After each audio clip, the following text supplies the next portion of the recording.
Hello வணக்கம். நான் தான் உங்கள் கண்ணாடி பாட்டி. 2 நாளாக வீடியோ போடல, எதுவும் நினச்சிக்காதீங்க, உடம்பு தெரியல.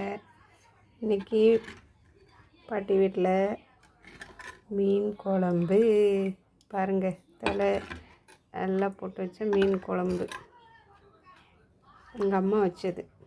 எங்கள் அம்மா மண் சட்டியில் தான் வைப்பாங்க, சூப்பராக இருக்கும்.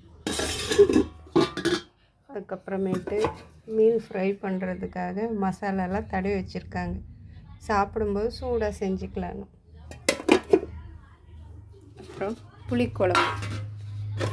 ஒருத்தருக்கு ஒரு குழம்பு வைக்க வேண்டியதாக இருக்குது. இது என் மகளுக்கு வச்ச புளிக்குழம்பு, இது என் மகனுக்கு வச்ச முட்டை குழம்பு. அவன் மீன் சாப்பிட மாட்டான், அதனால் அவனுக்கு முட்டை குழம்பு, அவளுக்கு புளிக்குழம்பு,